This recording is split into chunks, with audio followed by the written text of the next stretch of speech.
Halo,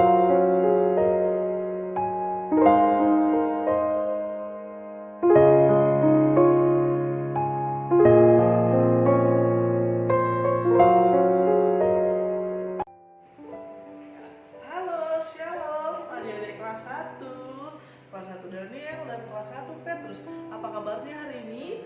Miss Acel selalu berharap kalau kita semua dalam keadaan sehat dan diberkati oleh Tuhan. Sebelum kita belajar, mari kita berdoa bersama-sama. Kita berdoa. Tuhan, terima kasih saat ini kami akan belajar. Kami mohon hikmat daripada Tuhan Yesus supaya kami bisa mengerti dan kami bisa menjadi anak-anak yang pintar dalam nama Tuhan Yesus. Kami berdoa, haleluya, amin. Oke, hari ini Miss Acel akan mengajarkan kita tentang agama-agama beserta dengan kitab suci yang ada di Indonesia, yang diakui oleh Indonesia. Nah, adik-adik, yang pertama, agama di Indonesia sekarang sudah diakui ada 6. Yang pertama adalah agama Kristen Protestan, dan kita sebagai anak-anak Tuhan yang percaya kepada Yesus adalah kita anak Kristen Protestan. Yang kedua, Katolik. Terus ada Hindu, ada Buddha, ada Islam, dan yang terakhir ada Konghucu. Oke, sekali lagi di Indonesia sekarang sudah ada 6 agama yang diakui oleh negara. Yang pertama adalah Protestan, kita Kristen Protestan. Yang kedua Katolik, yang ketiga Hindu, yang keempat Buddha, ada yang kelima Islam, dan yang terakhir ada Konghucu. Nah, adik-adik yang diberkati Tuhan, kalau misalnya kita agama Kristen, kitab suci kita adalah, ya betul, kitab suci kita orang Kristen adalah Alkitab. Begitu juga dengan saudara-saudara kita yang beragama Katolik. Mereka juga kitab sucinya adalah Alkitab. Berbeda dengan agama Buddha. Kalau agama Buddha, kitab suci mereka atau kitab suci yang mereka pakai itu adalah Tripitaka. Apa? Ya betul, Tripitaka. Adik-adik punya teman yang beragama Buddha? Ya, pastinya ada ya. Nah, yang selanjutnya adalah teman-teman kita yang tinggal di Bali. Agama ini kebanyakan ada di Bali. Agama Hindu. Agama Hindu ini memakai kitab suci yang bernama Weda. Sekali lagi, teman-teman kita yang beragama Hindu, mereka memakai kitab suci yang bernama Weda. Nah, teman-teman kita yang beragama Islam, agama Islam ini adalah agama yang paling banyak ada di Indonesia. Orang-orang Indonesia banyak yang beragama Islam. Mereka memakai kitab suci mereka yang bernama Al-Quran. Apa? Al-Quran. Ya, Al-Quran adalah kitab suci teman-teman kita, sahabat-sahabat kita yang beragama Islam. Dan yang terakhir adalah agama Konghucu. Agama Konghucu ini agama yang baru disahkan oleh pemerintah Indonesia. Jadi kitab suci mereka adalah Sisu Wujing. Wah, susah disebut ya. Agama Konghucu memakai kitab suci yang bernama Sisu Wujing. Jadi adik-adik, sekali lagi kita akan hafal sama-sama ya. Kitab suci orang Kristen bernama Alkitab. Kitab suci orang Kristen bernama Alkitab.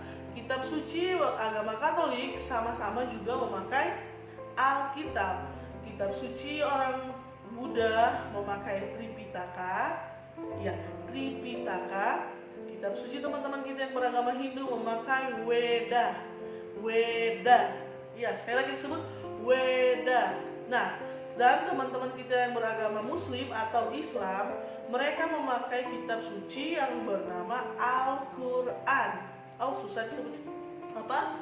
Al-Quran. Yes. Dan yang terakhir, kitab suci teman-teman kita yang beragama Konghucu, mereka memakai kitab suci yang bernama Sisu Wujing. Oke, Sisu Wujing. Miss Acel berharap adik-adik itu sudah hafal, walaupun agak sedikit susah. Nah, adik-adik, kita akan belajar lebih fokus kepada ini, Alkitab. Karena kita sebagai orang percaya, kita sebagai anak-anak Tuhan mempercayai Alkitab sebagai firman Allah. Nah, adik-adik,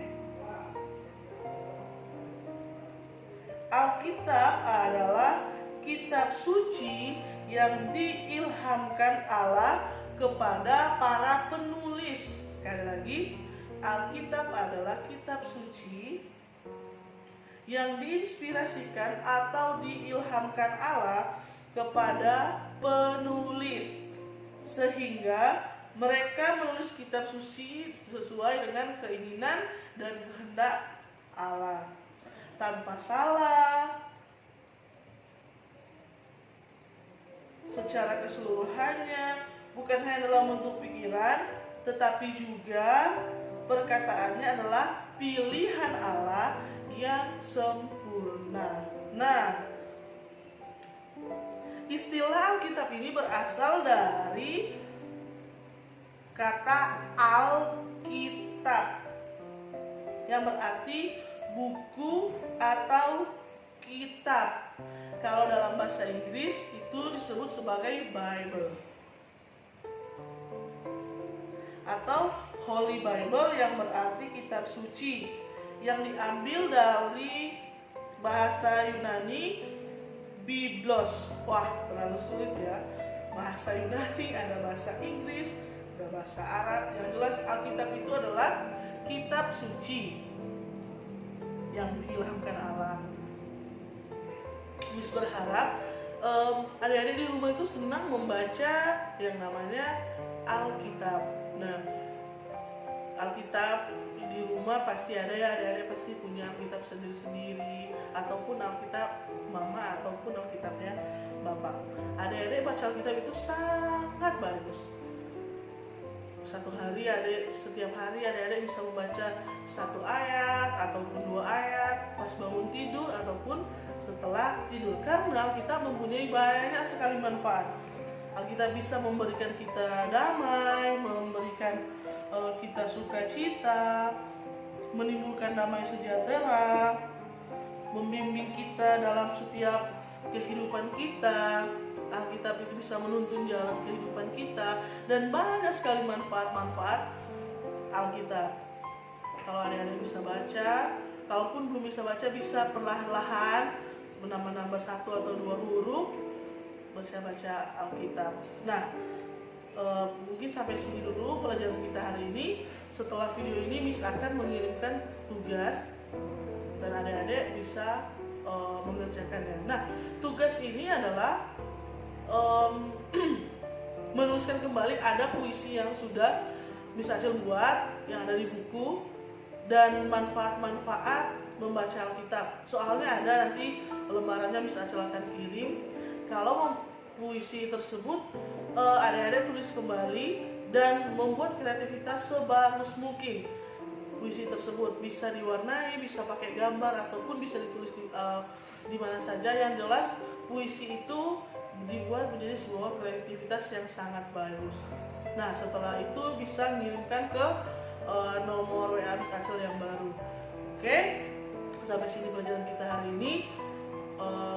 Miss berharap adik-adik tetap jaga kesehatan di rumah, jangan dulu keluar-keluar bermain. Kalau mau kemana bersama dengan orang tua harus tetap memakai masker, rajin cuci tangan sebelum dan sesudah bepergian. Kalau bisa langsung mandi, dan tetap selalu berdoa supaya kita dijauhkan dari segala macam virus tersebut atau virus corona. Oke, sampai jumpa di lain waktu. Shalom, selamat pagi dan Tuhan Yesus memberkati. Dah.